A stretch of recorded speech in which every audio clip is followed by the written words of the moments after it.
Hello everyone. तो कैसे हैं आप लोग? Good morning.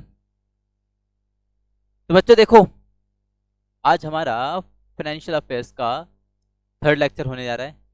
ठीक है। और इसी लेक्चर में आपका ये फाइनेंशियल अफेयर्स हो जाएगा। फाइन। तो करंट अफेयर्स में जो आपका करंट अफेयर्स वाला टॉपिक था, उसमें हमारा फाइनेंशियल अफेयर्स भी यहाँ पे कंप्लीट हो जाएगा। तो देखो, अब ये फाइनेंशियल अफेयर्स जो रहेगा 5 मार्क्स का, समझो उसको 5 मार्क्स का तो है ही।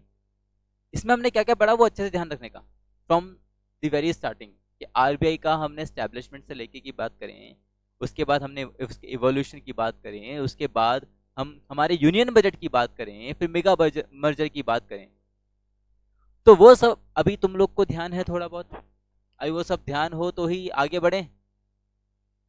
हाँ, अच्छा। अभी देखो, ये सब चीजें तुम पहली पहली बार पढ़ रहे हो, है ना? नया नया सा कुछ पढ़ रहे हो, तो नया नया सा पढ़ रहे हो तो इसको ऐसा दिमाग में रखने के लिए एक दो बार खुद से पढ़ लेने का। ठीक है, इसको एक दो बार खुद से पढ़ लेने का तो दिमाग में बैठ जाएगा चीज, कहीं जाएगा नहीं इधर उधर। अभी इसको तुमने एक बार पढ़ के ऐसे छोड़ दिया तो पता नहीं फिर कहीं जाएगा। ठीक है, चलो। तो बच्चों देखो, आज लास्ट हमने लेक्चर में क्या बात की थी? लास्ट लेक्चर में हमने मेगा मर्जर को लेके काफी अच्छा डिस्कशन किया था, काफी डिटेल्ड डिस्कशन किया था।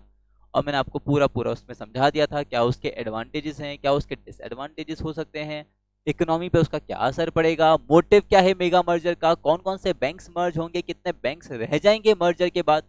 वो सारा कुछ हमने अच्छे से देखा था।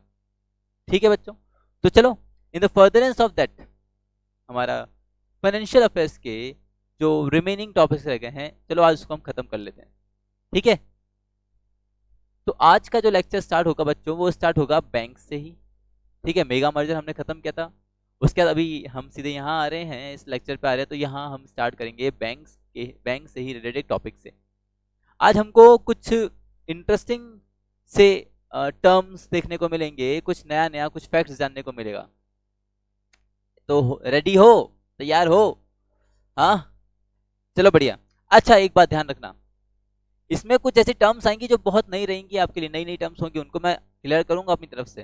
डोंट वरी अबाउट दैट, मैं उनको क्लियर करूंगा। बट स्टिल अगर तुमको कोई डाउट रहता ना बच्चों, तो उसको अच्छे से खुद की तरफ से भी क्या करना, इन्वेस्टिगेट करना, इंस्पेक्ट करना, सर्च मारना, कहीं देखना, कुछ ढूंढना उससे रिलेटेड कि हाँ ये होता क्या है। तो तुमको ज्यादा अच्छे से समझ में आएगा कि तुम लोग जो पढ़ रहे हो वो क्या पढ़ा, या हमने जो देख रहे हैं ना, तो इसका इम्पैक्ट क्या होगा। क्योंकि ये सारा चीजें हमारा बजट से रिलेटेड है, यूनियन बजट से रिलेटेड है। समझ लो क्या क्या अनाउंसमेंट्स हुआ था उन सब से रिलेटेड है। तो for the better understanding of each and every aspect, for each and every aspect, हमको वो टर्म्स भी अच्छे से आना चाहिए।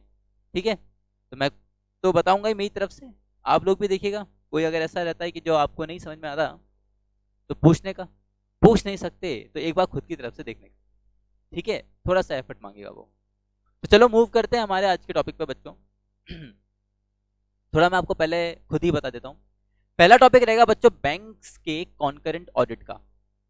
पहला टॉपिक रहेगा बैंक्स के कॉन्करेंट ऑडिट का। बैंक्स में भी क्या है ना बच्चों, ऑडिट के बारे में सुना है कभी तुम लोगों ने? ऑडिट के बारे में? हाँ? अभी ऑडिट तुमको पता होगा तो कॉन्करेंट ऑडिट समझोगे तुम लोग। समझ रहे हो मेरी बात को? ऑडिट पता है तुम लोग को? ऑडिट का मतलब होता है to examine the financial statements of the business. ठीक है, to examine the financial statements of the business organization. तो ऑडिट का मतलब क्या होता है बच्चों? To examine the books of accounts of business organization in order to validate those books of accounts. उनका ट्रू एंड फेयरनेस देखने के लिए हम क्या करते हैं? ऑडिट करवाते हैं। ठीक है, हमारी बुक्स ऑफ अकाउंट जो बनाई हमने बिजनेस में, उसका ट्रू एंड फेयरनेस चेक करने के लिए हम क्या करते हैं? उनका वेरिफिकेशन, उनका एग्जामिनेशन कराने के लिए हम क्या करते हैं? ऑडिट कंडक्ट कराते हैं। तो ऑडिट एक तरह का ऐसा मैकेनिज्म होता है, एक ऐसा प्रोसेस होता है जिसमें क्या होता है, हमारे बुक्स ऑफ अकाउंट्स, हमारे जो फाइनेंशियल स्टेटमेंट्स होते हैं, उनका क्या किया जाता है? एग्जामिनेशन किया जाता है in order to check the true and fairness of books of accounts. क्या वो सही है, कुछ गलत तो नहीं है, कुछ ऐसा तो नहीं कि ट्रांजैक्शंस वास्तव में कुछ और हुए थे और बिजनेस कुछ और बता रहा है। समझ लो, तो ट्रू एंड फेयरनेस को चेक करने के लिए ऑडिट कंडक्ट कराई जाती है। अभी ऑडिट में ही अभी यहाँ पे हमको देखने का है concurrent audit. Concurrent audit basically बच्चों ये बैंक्स का दिया गया है यहाँ पे। कॉन्करेंट ऑडिट का मतलब ऐसा है, यहाँ भी क्या होगा, ऑडिट तो है ही, यानी यहाँ भी क्या होगा, एग्जामिनेशन होगा।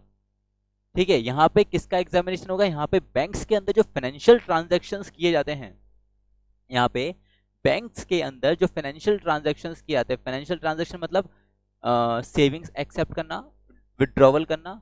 ठीक है, तो जितना भी फाइनेंशियल ट्रांजैक्शन रहेगा, पैसा जितना बैंक में आया, पैसा जितना बैंक से बाहर गया, जिस भी फॉर्म में गया, जिस भी फॉर्म में आया, तो उन सभी फाइनेंशियल ट्रांजैक्शन का क्या करना, एग्जामिनेशन करना, वेरिफिकेशन करना, वो क्या कहलाता है, कॉन्करेंट ऑडिट कहलाता है। और ये इसीलिए किया जाता है ताकि अर्ली स्टेज पर ही फ्रॉड को डिटेक्ट कर सकें।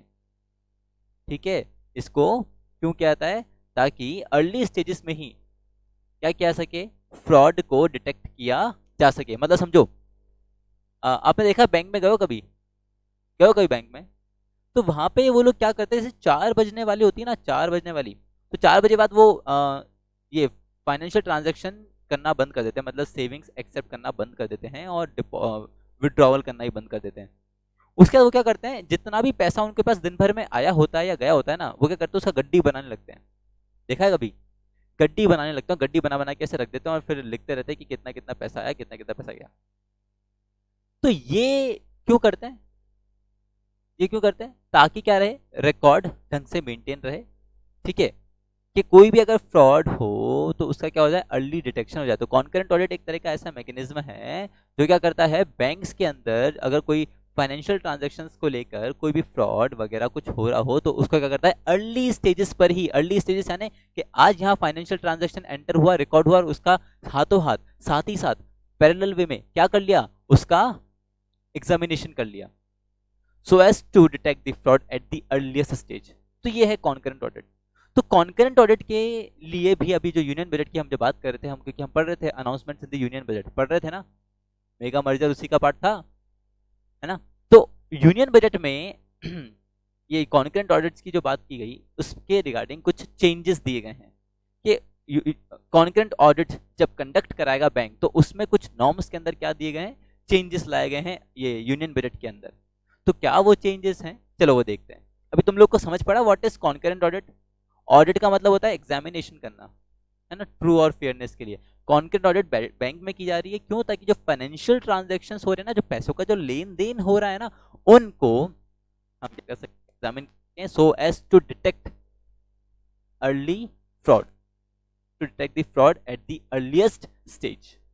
आई बात समझ में, पढ़ा तुम लोग को समझ में क्या हम बोलना चाह रहे हैं, क्या कॉन्करेंट ऑडिट है, आया समझ में, चलो बढ़िया, अगर समझ में आ गया तो अच्छी बात है। चलिए, तो लेट्स सी क्या कुछ अनाउंसमेंट था, क्या कुछ नॉर्म्स में चेंजेस आया है, देखने का। दिख रहा तुम लोग को, हाँ अभी दिखेगा, यस।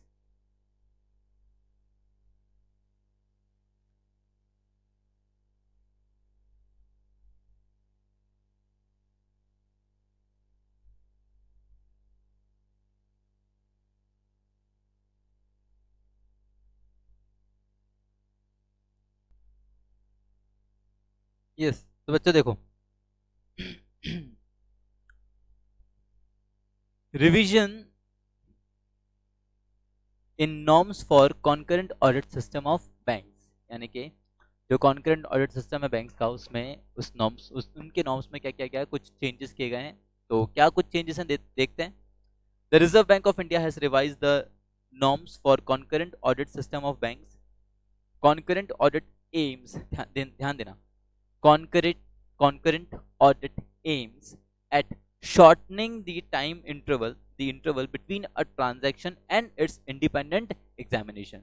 concurrent audit करने का मोटिव, एम, मकसद क्या होता है कि जब वो ट्रांजैक्शन, फाइनेंशियल ट्रांजैक्शन एंटर किया गया, वो टाइम इंटरवल, और जब उसका आप क्या कर रहे हो, इंडिपेंडेंट एग्जामिनेशन कर रहे हो, उस टाइम इंटरवल को क्या करना, कम करना, उस गैप को क्या करना, कम करना, ताकि क्या हो जाए, फ्रॉड का अर्ली डिटेक्शन हो जाए।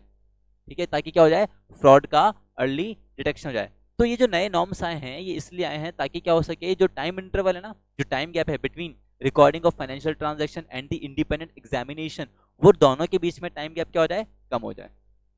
ठीक है, तो some of the revised norms included the option to consider whether concurrent audit should be done by bank's own staff or external auditors. Continues to be left to the discretion of individual banks. यहाँ पे क्या revised norms में क्या कहा गया कि जो banks हैं वो concurrent audit किससे कराएं। तो इसमें ऐसा कहा गया है कि बैंक्स क्या कर सकते हैं, चाहे चाहे तो अपने इंटरनल जो उनका स्टाफ है उससे वो कॉन्करेंट ऑडिट करा सकते हैं, या फिर किसी एक्सटर्नल ऑडिटर को बुला के क्या कर सकते हैं, कॉन्करेंट ऑडिट करवा सकते हैं। यानी यहाँ पे बैंक को चॉइस दे दी गई कि आपको कॉन्करेंट ऑडिट जो कराना है किससे कराओगे। तो ऐसा बोला गया कि आप चाहो तो क्या कर सकते हो, आप चाहो तो जो आपका खुद का जो बैंक का जो स्टाफ है उनसे वो कॉन्करेंट ऑडिट करा लो, या फिर क्या करो, एक्सटर्नल ऑडिटर बुला के अलग से ये कॉन्करेंट ऑडिट करवाओ। ठीक है, ये चॉइस किसके दे दी, बैंक को दे दी। बैंक को जो अच्छा लगे वो वैसा करेगा। ठीक है, ऐसा।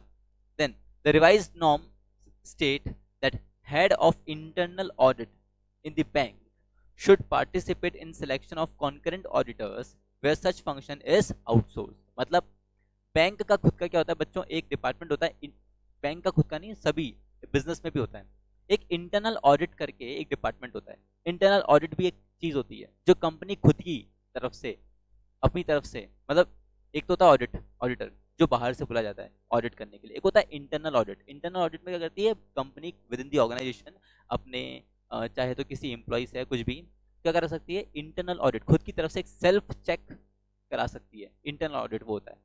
तो यहाँ पे वो कैसा कह रहा है कि बैंक का जो इंटरनल ऑडिट जो डिपार्टमेंट रहेगा, तो उस इंटरनल ऑडिट का जो हेड है, उस इंटरनल ऑडिट का जो हेड है, जो मेन बंदा है, जो हेड है, वो क्या करेगा, अगर आप क्या कर रहे हो बाहर से, अगर आप क्या कर रहे हो बाहर से किसी ऑडिटर को बुला रहे हो to conduct the concurrent audit, तो उस बंदे के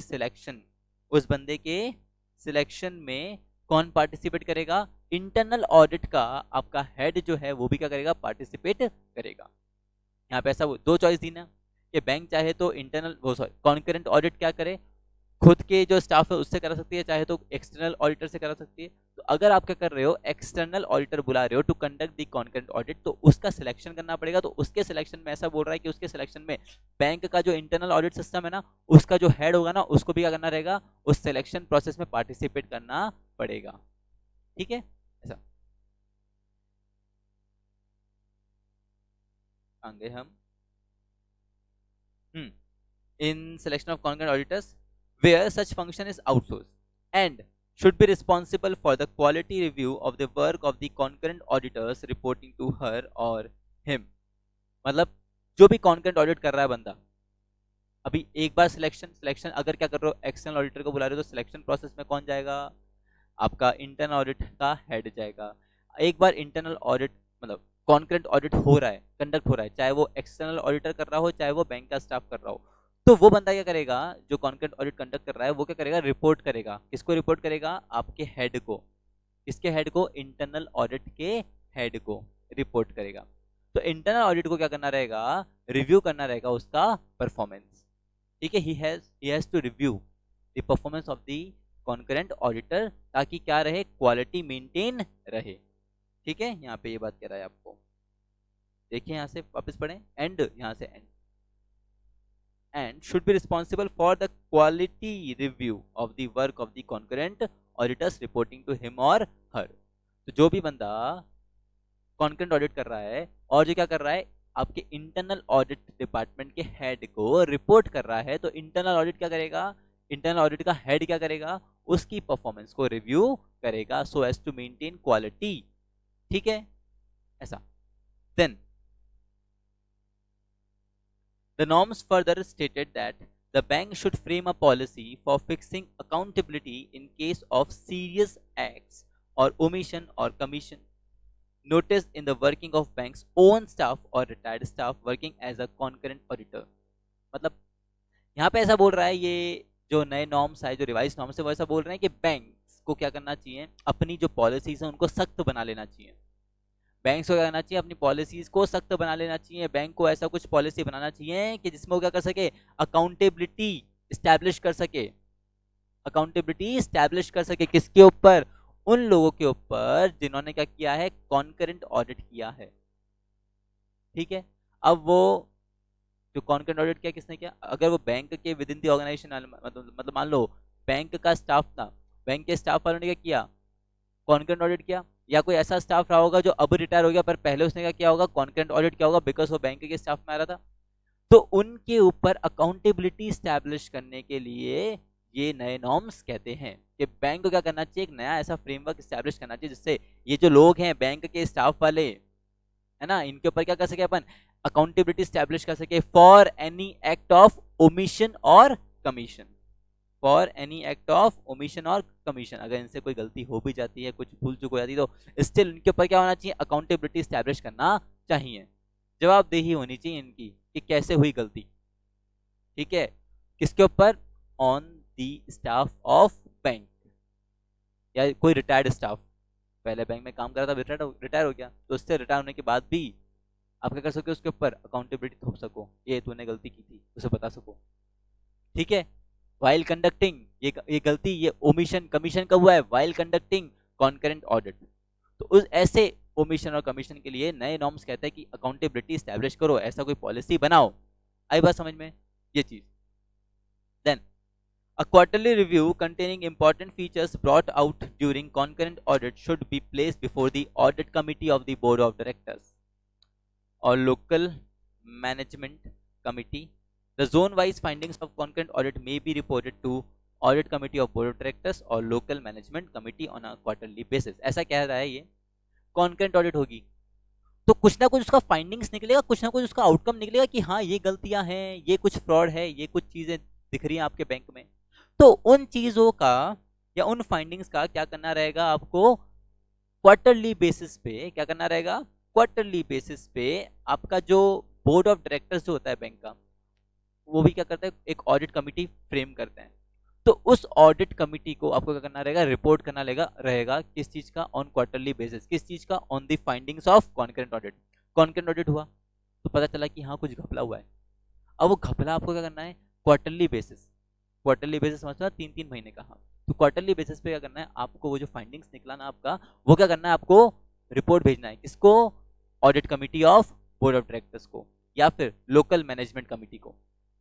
सिमिलरली बैंक्स के क्या होता है, बहुत सारे जोनल ब्रांचेस होती हैं, अलग अलग जोन में ब्रांचेस होती हैं, तो हर एक जोनल ब्रांच का भी सिमिलर पैटर्न चलेगा कि जो भी वहां का कॉन्करेंट ऑडिट होता है तो उसका क्या करना पड़ेगा, क्वार्टरली बेसिस पे रिपोर्ट करना रहेगा किसको, audit committee of board of directors को। आई बात समझ में, आई बात समझ में यहाँ पे क्या है कि जो भी फाइंडिंग्स होगा कॉन्करेंट ऑडिट का उसको आपको रिपोर्ट करना है, किसको रिपोर्ट करना है, audit committee of board of directors को, किस बेसिस पे, क्वार्टरली बेसिस पे। ठीक है, ये कह रहा था ये। तो बच्चों ये था आपका revise norms for concurrent audit. तो मेन बात है क्या सुनने का, कॉन्करेंट ऑडिट बेसिकली क्यों की जाती है, ताकि जो फाइनेंशियल ट्रांजैक्शन है उसमें कुछ गलतियां हो, कुछ फ्रॉड हो तो उसको डिटेक्ट कर सको। तो पहला एम क्या है इसका, पहला एम ये कि जो टाइम गैप है between the recording of financial transactions and their independent checking, वो क्या हो सके, कम हो सके। दूसरा ये बात इसमें कहा गया कि जो ये कॉन्करेंट ऑडिट कराया जाएगा वो बैंक चाहे तो अपने खुद के स्टाफ से करा सकता है, चाहे तो बाहर से कोई एक्सटर्नल ऑडिट को रिक्रूट कर सकता है। अच्छा, अगर बाहर से बुला रहे हो किसी ऑडिटर को तो उसके सिलेक्शन प्रोसेस में आपका जो इंटरनल ऑडिट सिस्टम है ना, उसका हेड क्या होना चाहिए, मौजूद होना चाहिए। उसके बाद सब हो गया, कॉन्करेंट ऑडिट हो गया। अब जो बंदे कॉन्करेंट ऑडिट कर रहे हैं, चाहे वो एक्सटर्नल ऑडिटर हो चाहे वो आपके बैंक का स्टाफ हो, they are required to report to head of the internal audit system. उनको क्या करना पड़ेगा, रिपोर्ट करना पड़ेगा। और इंटरनल ऑडिट सिस्टम का जो आपका हेड है वो क्या करेगा, क्वालिटी रिव्यू करेगा, किसका, ये कॉन्करेंट ऑडिटर्स का। ठीक है, साथ ही साथ बैंक को ऐसा सलाह दिया गया कि आप कुछ ऐसा पॉलिसी वगैरह बनाओ, कुछ ऐसा सख्त पॉलिसी बनाओ कि तुम्हारे जो ये कॉन्करेंट ऑडिट करते समय जो ओमिशन कमीशन जो होता है ना तुम्हारे स्टाफ के द्वारा, ठीक है, इनके ऊपर क्या कर सको, अकाउंटेबिलिटी स्टैब्लिश कर सको, ताकि ये जो एक्ट्स ऑफ ओमिशन और कमीशन है वो क्या हो सके, कम से कम हो सके, मिनिमम हो सके। ठीक है। और ऐसा बोलता है कि भैया जो भी फाइंडिंग्स निकलेगा आपके कॉन्करेंट ऑडिट का वो आपको क्या करना पड़ेगा, रिपोर्ट करना पड़ेगा क्वार्टरली बेसिस पे, किसको, to the audit committee of board of directors. आई बात समझ में? So this was the revise scheme of concurrent audit in banks. ठीक है बच्चों, आया समझ में? कोई भी डाउट हो तो पूछने का। आई होप मेन जो बातें थी मैंने अच्छे से बता दी, आप लोग को समझ गए होंगे। आप लोग नहीं भी समझे तो फिर तो भी समझ जाओ यार। चलो आगे बढ़ते हैं। नेक्स्ट क्या कुछ और क्या अनाउंसमेंट नेक्स्ट है बच्चों? बहुत सही अनाउंसमेंट है ये जो अनाउंसमेंट है basically it is to safeguard the interest of the depositors. ये जो अनाउंसमेंट है किस लिए? ताकि जो डिपॉजिटर्स हैं उनकी इंटरेस्ट को क्या कर सके, सेफ गार्ड कर सके, उनको बचा सके। क्या है? बहुत नाम पढ़ती पता चलेगा, नाम पढ़ती पता चलेगा, देखने का। Banning of unregulated deposit schemes act 2019। मतलब बैनिंग किसका? Unregulated deposit scheme. ऐसा कुछ डिपॉजिट स्कीम जो कि क्या है, अनरेगुलेटेड यानी ना तो उसको आरबीआई रेगुलेट कर रहा है, ना ही कोई दूसरा एक्ट उसको रेगुलेट कर रहा है। बस पैसा जमा कर रहे हो, पैसा जमा कर रहे हो, थोड़े टाइम बाद जमा करते करते करते करते क्या हुआ, तुम लोग को लालच दिया था हैवी इंटरेस्ट रेट का, और फिर जब मैच्योरिटी का समय आने वाला था उससे कुछ समय पहले वो कंपनी, वो ऑर्गेनाइजेशन भाग गई। अब भाग गई तो क्या करें भैया? आप किसी को अपील नहीं कर सकते। क्यों? क्योंकि वो डिपॉजिट स्कीम जो था वो क्या था, अनरेगुलेटेड।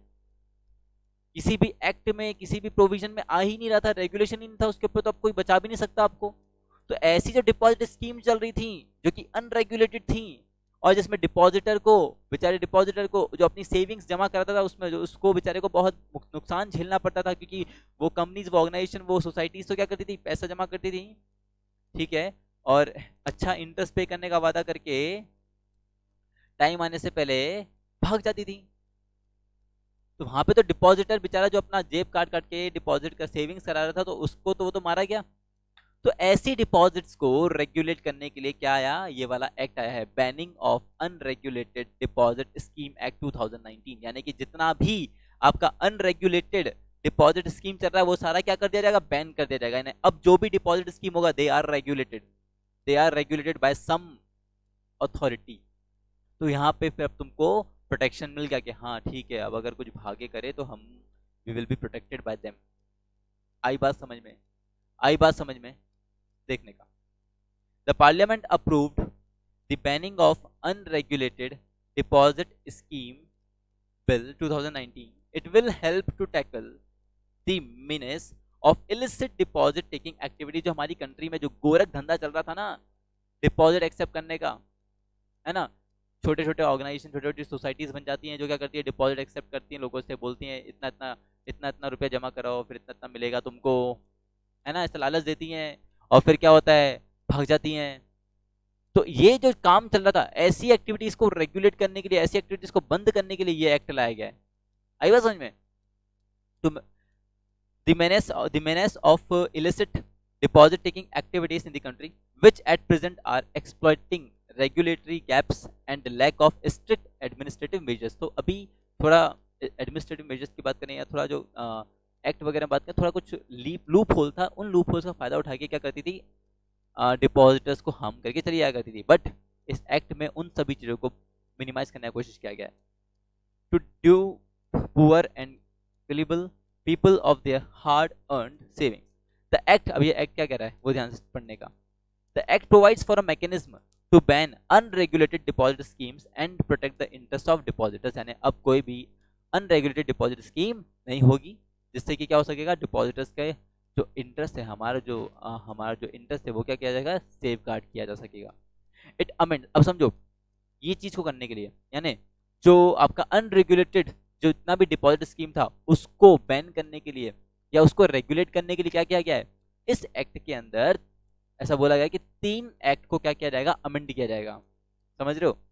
ये जो एक्ट आया किस लिए आया, to ban the unregulated deposit scheme. उसके लिए क्या मांगता है ये एक्ट, मांगता है कि जो 3 जो एक्ट हैं इसके अलावा उनमें क्या आना चाहिए, अमेंडमेंट आना चाहिए। यानी इस एक्ट की वजह से जो दूसरे 3 एक्ट है ना उसमें क्या है, चेंजेस आया है, जिससे कि ये जो अनरेगुलेटेड डिपॉजिट स्कीम उसको क्या कर सके, बैन कर सके। कौन कौन से एक्ट में चेंज आया वो ध्यान रखने का। एक तो आरबीआई एक्ट में चेंज आया बच्चों, ठीक है, एक सेबी एक्ट में चेंज आया है, और एक आपके चेंज आया है multi state cooperative societies act 2002 में चेंज आया है। Basically RBI act, SEBI act और ये आपका societies act, multi state cooperative societies act 2002, इन तीनों में अमेंडमेंट आया so as to ban the unregulated deposit scheme, ताकि इंटरेस्ट प्रोटेक्ट हो सके किसका, डिपॉजिटर्स का। अभी तक क्या हो रहा था, अनरेगुलेटेड डिपॉजिट स्कीम थी तो उसमें कुछ को तो मिल जाता था प्रॉफिट, बट काफी मैक्सिमम केसेस में ऐसा होता कि डिपॉजिटर्स को काफी हैवी लॉसेस फेस करना पड़ता था। तो उन चीजों को रेगुलेट करने के लिए ये एक्ट लाया गया है, और इस एक्ट को प्रैक्टिकली एप्लीकेबल करने के लिए 3 एक्ट में क्या किया गया है, अमेंडमेंट किया गया है। कौन कौन सा 3 एक्ट, आरबीआई, सेबी और आपका multi state societies cooperative societies act 2002। आई बात समझ बच्चों। सो this was banning of unregulated deposit scheme act 2019। Next एक और अनाउंसमेंट हुआ है हमारे बजट में बच्चों, तड़कता भड़कता सा अनाउंसमेंट है, that service charges of the state bank, service charges of the state bank of India ने, एसबीआई ने अपना सर्विस चार्जेस में क्या किया है, चेंज लाया है। एक और अनाउंसमेंट ये है हमारे बजट की फाइनेंशियल अफेयर से, तो पढ़ना पड़ेगा बच्चों, जानना पड़ेगा। तो देखते हैं कि एसबीआई ने क्या कुछ चेंजेस लाया है अपनी सर्विस रेट में, सर्विस चार्जेस। सर्विस समझो एसबीआई क्या करता है, अपनी बैंकिंग सर्विसेज देता है आपको, तो उसके बदले वो क्या करता है, सर्विस चार्ज काटता है। अरे वो है ना कुछ रिक्वायरमेंट कि मिनिमम बैलेंस रखना इतना इतना, नहीं रखा तो फिर चार्ज भरो, डिपॉजिट पे चार्ज भरो, विड्रॉवल पे चार्ज भरो। तो वो सारा जो सर्विस चार्ज जो एसबीआई ले रहा था ना, उनमें सर्विस चार्जेस में क्या कराया एसबीआई ने, कुछ चेंज लाया। तो क्या चेंज लाया चलो देखते हैं, मस्त बस फिगर्स हैं, ध्यान रखने का, मार्क करते चलने का, ठीक है। देखो, the state bank of India has revise service charges for deposits, समझ रहे हो, डिपॉजिट्स पैसा जमा कराने के भी सर्विस चार्ज, देख रहे हो तुम, पैसा जमा कराने के भी सर्विस चार्ज, विड्रॉल तो फिर भी समझ आता था अब तक। The state bank of India has revise service charges for deposits and withdrawal on 1st of October 2019, ठीक है, encompassing cash withdrawal, average monthly balance, deposits and withdrawals which affect scores of customers in many ways। मतलब क्या बोल रहा है, ये जो बात कर रहा है ना कि रिवाइज क्या सर्विस चार्जेस, तो किन किन के रिस्पेक्ट में, एक तो एवरेज मंथली बैलेंस जो प्रेजेंट पहले था 5000 अभी 3000 हो गया। पहले ऐसा था कि आपका अकाउंट एसबीआई में है तो आपका एवरेज मंथली बैलेंस कितना होना चाहिए, कम से कम 5000 तो होना चाहिए, पर अभी उस लिमिट को कम कर दिया, कितना कर दिया, अब 3000 रख दिया। तो एवरेज मंथली बैलेंस की लिमिट लेके, सेविंग्स को, डिपॉजिट से लेके, विड्रॉवल को लेके, इन सबसे रिलेटेड जितना भी सर्विस चार्ज था उनमें क्या लाया गया है, चेंज लाया गया है। तो क्या है चेंज, देखते हैं बच्चों। On maintenance of average monthly balance starting 1st of October, SBI has reduced the minimum average monthly balance requirement for urban। मैंने बताया आपको कि अगर आप अर्बन एरिया में रहते हो और आपका अकाउंट अर्बन एरिया के एसबीआई बैंक में है, तो आपको एवरेज मंथली बैलेंस पहले कितना रखना पड़ता है, 5000, अब वो लिमिट कम करके कितना हो गया, 3000, यानी 3000 तक आपको बैलेंस मेंटेन करके चलना पड़ेगा आपके एसबीआई के अकाउंट में, अगर आप शहर में रह रहे हो तो। अगर नहीं करके चलते, 3000 से कम हो गया, तो फिर भरो चार्ज, फिर भरो सर्विस चार्ज, समझे तुम। देखो क्या चार्ज है, कि क्या चार्ज भरना पड़ेगा वो भी देखते हैं। अगर 3000 से नीचे चला गया बैलेंस तो 3000 तो रखना ही है। Under the revise rules, if someone does not maintain 3000 as monthly balance, अगर तुमने 3000 रुपए मेंटेन करके नहीं चले बैंक में तो क्या होगा। तो बच्चों अगर तुम 3000 से कम, कितना कम सर, अगर 1500 रुपए तक रखते हो, 3000 से कम रख रहे, वैसे कितना रखने का, 3000 रखने का, बट 3000 से तुम्हारा बैलेंस क्या हो गया, थोड़ा कम हो गया, कितना कम हो गया, 1500 रुपए तक हो गया। मतलब 1500 से लेके 3000 तक के बीच में अगर आपका बैलेंस है, तो आपको बच्चों क्या करना पड़ेगा, आपको 10 रुपए का सर्विस चार्ज पे करना पड़ेगा, प्लस उसके ऊपर जीएसटी और लग जाएगा 18%, तो शायद 18% रेट होगा मे बी, समझ रहे हो। अब जिस किसी दिन तुम्हारा बैलेंस 3000 से नीचे चला गया, यानी तुम्हारा बैलेंस हो गया 2999 रुपए, कितना हो गया, 2999 रुपए, तो तुमको 10 रुपए का सर्विस चार्ज पे करना पड़ेगा। पे नहीं करोगे वो तुम्हारे अकाउंट से अपने आप डिडक्ट हो जाएगा, तुमको पे भी नहीं करना पड़ेगा, ठीक है। प्लस उस पर 10 रुपए पे क्या कहते हैं, तुमको सर्विस जीएसटी भी पे करना पड़ेगा, ठीक है, ऐसा। तो सर ये 10 रुपए का सर्विस चार्ज कब तक, तुम्हारा इफ योर बैलेंस कहाँ से कहाँ तक की रेंज में हो, 1500 से लेके 3000 तक की रेंज में है, तो तुमको 10 रुपए का सर्विस चार्ज पे करना पड़ेगा। सर अगर 2500 रहा तो भी 10 रुपए, सर अगर 1500 रहा तो भी 10 रुपए। तो आई बात समझ में, ऐसा कुछ। अच्छा सर अगर 1500 से कम हो गया बैलेंस तो बेटा वहां पे सर्विस चार्ज की रेट बदल जाएगी। चार्ज तो पे करना ही रहेगा, बस वो है कि सर्विस चार्ज की रेट बदल जाएगी। ठीक है, क्या देखते हैं। If the account holder falls short by more than 75%, it will invite a fine of ₹15 plus GST। ठीक है, अगर आपका क्या हो गया 75% से कम, अरे 3000 का 75%, अभी देखो 3000 का 75%, 2250 रुपीज, नहीं, हाँ हाँ, तो 3000 में से 2250 माइनस करो, कितना आया 750। अगर तुम्हारा बैलेंस 750 रुपीज से कम हो गया, एवरेज मंथली बैलेंस, तो बेटा वहां पे तुमको फाइन देना रहेगा 15 रुपए प्लस GST। ठीक है, अगर 1500 तक गया तो कोई बात नहीं, 10 रुपए तक फाइन दो। 1500 तक गया तो कितना दो, 10 रुपए फाइन दो। बट अगर तुम्हारा बैलेंस 750 से भी कम हो गया, शॉर्ट बाय मोर देन 750 से भी कम हो गया, तो वहां कितना फाइन देने का, 15 रुपए फाइन देने का प्लस GST। ठीक है, ऐसा। देन ये तो अर्बन ब्रांचेस की बात थी। सेमी अर्बन ब्रांचेस, ऐसा क्षेत्र जो ना तो पूरे तरीके से ग्रामीण है और जो ना पूरी तरीके से शहरी है, सेमी अर्बन है, तो वहां पे क्या, तो बेटा पहली बात तो वहां पे जो मिनिमम एवरेज मंथली जो बैलेंस है उसका लिमिट कम कर दिया। उसका लिमिट 3000 नहीं है वो, बल्कि है आपका कितना, 2000 रुपए। अगर आप सेमी अर्बन ब्रांच को बिलोंग करते तो आपको अपना एवरेज मंथली बैलेंस कितना बना के चलना पड़ेगा, 2000 रुपए बना के चलना पड़ेगा। अगर सर 2000 नहीं बना के चले तो बेटा सर्विस चार्ज दो। सर कितनी रेट से दें, अभी बताते हैं बच्चों, देखो। अच्छा पहले ये देख लो, सेमी अर्बन ब्रांच में कम से कम 3000, सेमी अर्बन ब्रांच में कम से कम 2000 रखने का। और अगर अर्बन ब्रांच में है आपका अकाउंट तो बेटा आपको एवरेज मंथली बैलेंस कितना बना के चलना पड़ेगा, मात्र 1000 रुपए का एवरेज मंथली बैलेंस बना के चलना पड़ेगा। तो तुमको ऐसा लगता है कि तुमको अकाउंट खुलाना है और तुम अगर 3000 रुपए मेंटेन नहीं करके चल सकते अकाउंट में, तो बेटा एक काम करो, अपना अकाउंट जो है किसी रूरल एरिया में जाके वहाँ के SBI में खुलवा लो, तो अकाउंट के अकाउंट खुला रहेगा और 1000 रुपए तक ही तुमको रखना पड़ेगा। ठीक है ऐसा।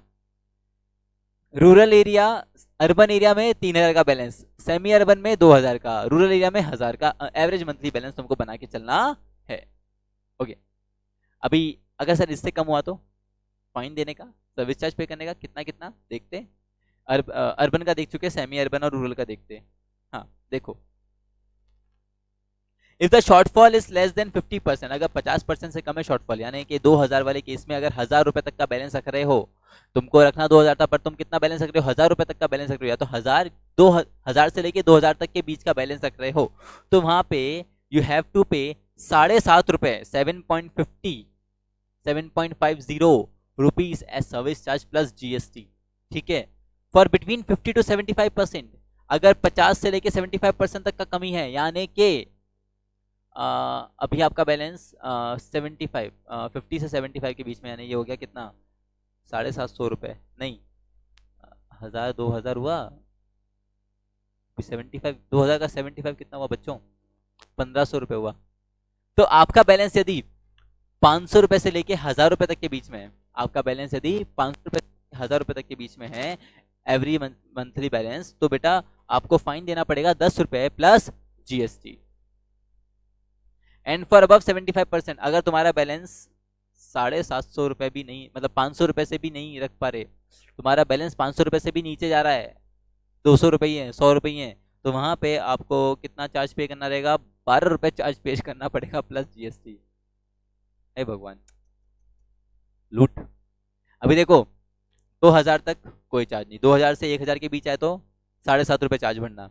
अच्छा 1000 से 500 के बीच में अगर बैलेंस है तो बेटा 10 रुपए चार्ज भरना। और अगर सर 500 रुपए भी नहीं है अकाउंट में तो वहां पे 12 रुपए चार्ज भरना प्लस GST, तो सब पे लगेगा ही। ठीक है, इन case of semi urban, in case of semi urban areas. In case of average monthly balance of ₹1000, अगर अब तुम गांव वाले क्षेत्र में आ गए, रूरल एरियाज में कितना एवरेज मंथली बैलेंस, 1000, 1000 से भी कम मान लो रख भी, तुमको चार्ज पे करना पड़ेगा। देखो, अ शॉर्टफॉल ऑफ लेस देन 50%, अगर तुम्हारा बैलेंस 500 से लेके 1000 रुपए तक के बीच में, वैसे तो कितना रखना है, 1000 रखना है, बट अगर बैलेंस कितना है 500 से लेके 1000 तक के बीच में, तो आपको 5 रुपए का चार्ज पे करना पड़ेगा प्लस GST। बट अगर आपका बैलेंस 250 रुपए से लेके कितना 250 रुपए से लेके 500 रुपए तक के बीच में है, तो आपको चार्ज पे करना पड़ेगा कितने 7.50 यानी 7.5 रुपए का चार्ज पे करना पड़ेगा। और अगर आपका बैलेंस 250 रुपए से भी कम है, अगर 250 रुपए से भी कम है ना बेटा, पहले तो अकाउंट बंद करवा लो, खुलवा ही मत। क्या मतलब चार्ज चार्ज पे कर करके तुम अपना अकाउंट का बैलेंस जीरो ले जाओगे।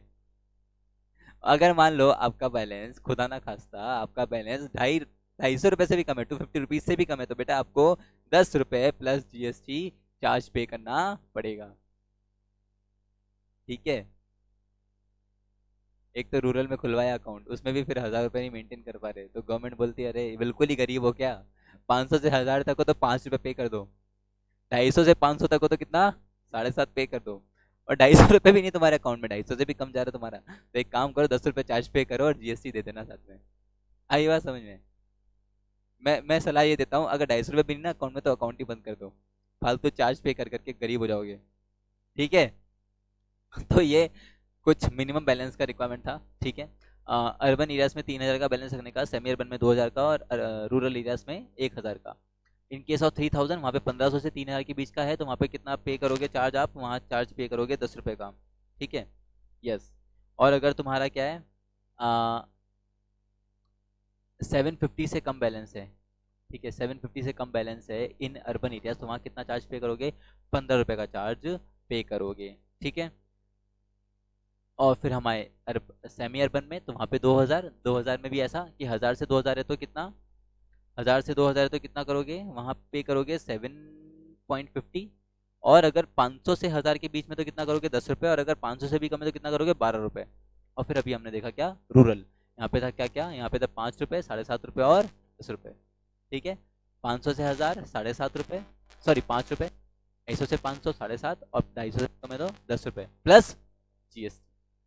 ठीक है। आ रही बात समझ में, समझ रहे हो तुम लोग। अकाउंट में पैसे मेंटेन करके चलना, नहीं तो एसबीआई तुम्हारा सारा पैसा खा जाएगा। देन नाउ एनईएफटी, अब ये वो सर्विस चार्ज वाली बात चल रही है। अब तक जो सर्विस चार्ज की बात थी वो थी एवरेज मिनिमम बैलेंस के बारे में। अब दूसरी सर्विसेज भी अगर ऑफर करता है या एसबीआई, तो उनमें क्या क्या सर्विस चार्ज रेट चलेगा। तो इन केस ऑफ एनईएफटी यानी national electronic fund transfer and RTGS real time gross settlement, तो अगर आप एनईएफटी फैसिलिटी ले रहे हो या आरटीजीएस फैसिलिटी ले रहे हो कहाँ से, किसी वेबसाइट, बैंक की वेबसाइट से या बैंक के ऐप से, बैंक का खुद का भी ऐप होता है ना, उसके थ्रू आप क्या कर रहे हो, अगर आरटीजीएस और एनईएफटी सर्विसेज ले रहे हो तो वहाँ पे आपके ऊपर कोई सर्विस चार्ज नहीं लगेगा, वहाँ आपके ट्रांजैक्शन के ऊपर कोई सर्विस चार्ज नहीं लगेगा। बट आप क्या कर रहे हो, आप जा रहे हो एसबीआई पे, वहाँ पे जाके वहाँ के स्टाफ को तंग कर रहे हो कि बड़े भैया बोले मेरे अकाउंट से आरटीजीएस करना है, एनईएफटी करना है, 10 रुपए मेरे बच्चे के अकाउंट में भिजवाने हैं एनईएफटी के थ्रू या आरटीजीएस के थ्रू। तो वहाँ पे आपने उस कर्मचारी को यानी वहाँ का जो एम्प्लॉय था उसको कष्ट दिया है ना, उसको इनकन्वीनियंस किया, तो उसके लिए बैंक बोलता तुमने हमारे एम्प्लॉय को तंग किया, अब हम तुमसे क्या लेंगे इसके ऊपर सर्विस चार्ज। अगर तुम घर बैठ के खुद ही से क्या करते, बैंक की वेबसाइट पे लॉगिन करते या बैंक एप्लीकेशन का यूज करके आरटीजीएस या एनईएफटी यूज करते तो हम आपसे सर्विस चार्ज नहीं लेते। बट तुम क्या करे, तुम एक तो खुद तो हमारे बैंक आए और तुमने हमारे स्टाफ को तंग किया, तो हम क्या देंगे तुमसे। अगर आरटीजीएस और एनईएफटी फैसिलिटी अगर आप क्या कर रहे हो बैंक की ब्रांच पे जाके विजिट करके अगर आरटीजीएस एनईएफटी का फैसिलिटी ले रहे हो, तो वहां पे बैंक आपसे क्या करता है सर्विस चार्ज लेता है। ठीक है। आगे करता है सर्विस चार्ज लेता है, कितना कितना लेता है देखने का। NEFT transaction up to ₹10,000 will invite ₹2 surcharge plus GST for a transaction above ₹2 lakh। ठीक है। अगर 2 लाख रुपए से ऊपर का कोई ट्रांजेक्शन है एनईएफटी के थ्रू, वहां पे bank will charges will be ₹20 plus GST.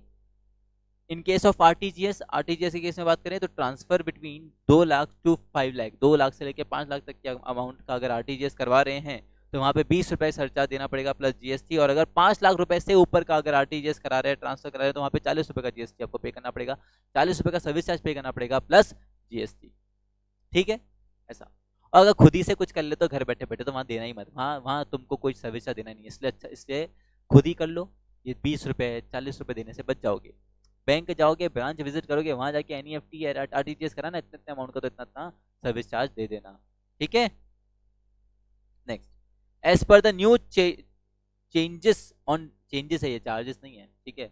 As per the new changes on deposits and withdrawals cash deposits in saving account will be free for up to 3 transactions in a month. After that the account holder will be charged 50 plus GST for every transaction. भैया भैया भैया, पता है क्या बोल रहा है कि बैंक ने अपनी डिपॉजिट और विड्रॉल स्कीम भी चेंज करी है। अगर आप डिपॉजिट कराते हो सेविंग अकाउंट में 1 महीने के अंदर 3 बार तक, तो वहां पे आपसे कोई चार्ज वसूल नहीं किया जाएगा। अगर आप क्या कर रहे हो 1 महीने में तीन तीन बार ट्रांजैक्शन कर रहे हैं, 3 बार सेविंग अकाउंट में क्या कर रहे हो, पैसा जमा करा रहे हो, डिपॉजिट करा रहे हो, तो आपसे कोई पैसा नहीं लेंगे। बट अगर आपने गलती से चौथी बार अगर पैसा जमा कर दिया सेम मंथ में डिपॉजिट अकाउंट, डिपॉजिट कर दिया सेविंग अकाउंट, तो वहां पे आपसे 50 रुपए का फाइन लिया जाएगा प्लस GST। पैसा हमारा जमा हम करा रहे, कितनी बार भी क्या हमारी मर्जी होनी चाहिए ना। बट नई स्कीम में ऐसा बोला 3 बार तक कराओगे तो कोई दिक्कत नहीं है, इससे ज्यादा कराया तो फिर 50 रुपए फाइन सर्विस चार्ज भर देना for every transaction, for every transaction. आई बात समझ में भाई साहब? बेटा कोई अच्छे बैंक में अकाउंट खुला लेना इससे अच्छा, तो जो पैसे नहीं लेता हो। Next, the maximum limit for deposit of cash at non home branch is ₹2 lakh per day. Thereafter the non-home branch manager gets to decide if the bank can accept more cash or not. देखो समझो, अभी example लेने का, मेरा account तो SBI में है, but मेरा जो अकाउंट है वो जो ब्रांच है वो कोई 2 प्लेस हम ले लेते हैं, है ना। एक प्लेस है शास्त्री नगर, एक प्लेस है वैशाली नगर। मैं रहता शास्त्री नगर में हूँ और मेरा अकाउंट भी था वो शास्त्री नगर में था, बट लेटर ऑन मैंने घर ले लिया वैशाली नगर में, और वैशाली नगर वाला ब्रांच दूर है और वैशाली नगर भी दूर है। तो अब मैं वैशाली नगर में रहता हूँ, बट मेरा बैंक कहाँ है, शास्त्री नगर में, मेरा बैंक का ब्रांच कहाँ है, शास्त्री नगर में। अब मेरा शास्त्री नगर वाले ब्रांच पे जाना नहीं हो रहा, तो मैंने क्या करा, मैं वैशाली नगर वाले ब्रांच में गया जहाँ मेरा अकाउंट नहीं है। मैंने कहा बट देखो अभी तुम शास्त्री नगर हो या तुम वैशाली नगर हो, है तो SBI, तो भैया मेरे अकाउंट में पैसा जमा कर दो। तो अगर आपका नॉन होम ब्रांच है, नॉन क्या होता है, नॉन होम ब्रांच है, और वहां पे आप क्या कर रहे हो, पैसा जमा कर रहे हो, तो वहां पे लिमिट कितना दिया, 2 लाख रुपए तक आप क्या कर सकते हो, पैसा जमा करा सकते हो। बट अगर आप 2 लाख रुपए से क्या करना चाहते हो, पैसा ज्यादा पैसा जमा कराना चाहते हो, तो आपको क्या करना पड़ेगा, मैनेजर से परमिशन लेना रहेगा, किसके, नॉन होम ब्रांच के। ठीक है, आई बात समझ में ये चीज। Then meanwhile account holders with an average monthly balance of 25,000 can perform free cash withdrawal twice a month. अगर आपका एवरेज मंथली बैलेंस 25,000 रुपए तक है SBI के अकाउंट में, तो आप क्या कर सकते हो, 2 बार तक विड्रॉल कर सकते हो अकाउंट में से फ्री में। बोले सर फ्री में मतलब, अरे पैसे निकालने के पैसे लगते हैं। हाँ बेटा, पैसे निकालने के पैसे लगते हैं। अगर आपका एवरेज मंथली बैलेंस 25,000 तक है, तो आप क्या कर सकते हो, 1 महीने में 2 बार पैसा विड्रॉ कर सकते हो अकाउंट से फ्री में। और सर उसके बाद क्या, तो बेटा उसके बाद क्या, तो फिर वो विड्रॉल फ्री नहीं रहेगा, उसके बाद वो सर्विस चार्ज पे कर लेना। ठीक है, ऐसा। Those with average monthly balance between 25,000 to 50,000 can avail 10 free cash withdrawals. But अगर यही बैलेंस तुम 25,000 से लेके 50,000 रुपए तक का एवरेज मंथली बैलेंस अगर मेंटेन करके चलते, तो तुमको वहां पे 2 फ्री ट्रांजेक्शन नहीं, वहां पे तुमको 10 फ्री ट्रांजेक्शन मिलेंगे। इन्हें 10 बार पैसा विड्रॉ कर सकते हो फ्री में। देख रहे हो, 25,000 तक रखा तो 2 बार ही फ्री में दे रहा है, और 25,000 से 50,000 रुपए तक का बैलेंस रखा तो वहां पे क्या कर सकते हो, 10 बार पैसा विड्रॉ कर सकते हो फ्री में। बेटा पैसे की माया है सब। हाँ, और आगे और देखो भारी भारी चीजें आ रही हैं। Charges for transaction beyond the free limit are 50 rupees plus GST। अगर तुमने 2 बार, अगर तुम्हारा एवरेज मंथली बैलेंस 25,000 तक है, तुमने 2 बार फ्री में क्या कर लिया, कैश विड्रॉ कर लिया, उसके बाद तुम तीसरी बार अगर कैश विड्रॉ करना है तो तुमको 50 रुपए का चार्ज देना पड़ेगा। और वहीं दूसरी तरफ अगर तुम्हारा एवरेज मंथली बैलेंस 25,000 से लेके 50,000 तक के बीच में है, तो वहां पे तुमने 10 बार फ्री में विड्रॉ कर लिया, और 11वीं बार अगर फ्री में विड्रॉ करने पहुंच गए, फ्री में तो विड्रॉ नहीं कर पाओगे, वहां पे तुमको 50 रुपए का क्या करना पड़ेगा, चार्ज पे करना पड़ेगा। भाई साहब मान लो मैंने बैंक से निकाले ही 100 रुपए थे, तो 100 रुपए निकालने का मतलब ही क्या रहा, 50 रुपए तो मेरा चार्ज ही कट गया। समझ रहे हो, बाप रे बहुत बुरे हालात हैं। इसलिए एक बार में सारा पैसा निकाल लेना, ताकि बार बार विड्रॉ करने का सवाल ही ना उठे, और ये सर्विस चार्ज पे करने का भी हमको सवाल, ये सर्विस चार्ज भी ना पे करना पड़े। यहाँ पे बैंक तो ऐसे ही बोलना चाह रहा है मेरे ख्याल से, बोले पैसा विड्रॉ करना तो एक बार में कर लो सारा, बार बार करने आओगे, बार बार तंग करोगे, तो हम तो क्या करेंगे, सर्विस चार्ज पे करेंगे। 25,000 तक में 2 बार का लिमिट है, 25 से 50 के बीच में 10 बार का लिमिट है, इससे ज्यादा एक्सीड किया तो 50 रुपए प्लस GST पे कर देना। आई बात समझ में? तुमको समझ में आ रही बातें मेरी? तुम लोग याद कर पा रहे हो चीजें, इसलिए मैं बार बार बोल रहा था कि ये अभी याद हो जाए, और याद अभी कर लोगे, साथ साथ क्या कर लेना, खुद की तरफ से इसको वापस से पढ़ने का, ताकि दिमाग में चीजें स्टोर हो जाएंगी। आ रही बात समझ में तुम लोग को? अच्छी बात है आ रही तो। Next, for 50 up to 1 lakh the charges are 15 rupees plus GST, while those above 1 lakh have unlimited transactions. ओ हो भाई साहब,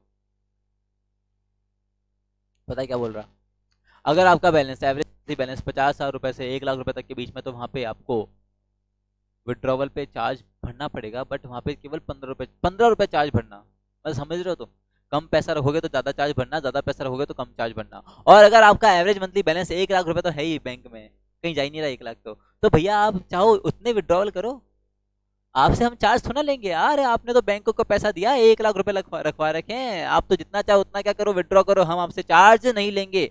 बट अगर 25,000 रुपए तक का रखा है बैलेंस, तो हम दो फ्री ट्रांजेक्शन देंगे। 25 से 50 रखा तो कितना फ्री ट्रांजेक्शन देंगे, 10, और वहां पे 10 से ज्यादा हो गया तो 50 रुपए का charge. But in case of transaction 50,000 से लेके कितना बैलेंस है, 1 लाख रुपए तक का बैलेंस है, वहां भी 10 विड्रॉल फ्री है, बट उसका चार्ज लेगा कितना, केवल 15 रुपए चार्ज दे देना।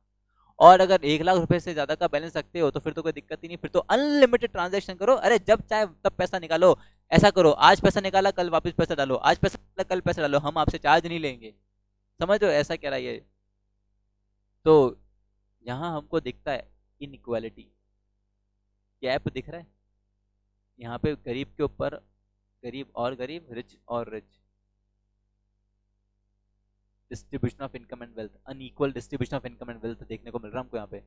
इसलिए हम ऐसा कहते हैं कि गरीब और गरीब हो रहा है, अमीर और अमीर हो रहा है। बिकॉज यहाँ पे जो ऑलरेडी गरीब था उसने अगर बैंकिंग सर्विसेज लिया तो उसके ऊपर तो चार्जेस लग के उसका बैलेंस तो कम ही होता जाएगा ना। और जो अमीर था जिसके पास अकाउंट में अच्छा खासा बैलेंस था उसके ऊपर चार्ज लगना ही नहीं, तो अनइक्वालिटी दिखने को मिल रहा है।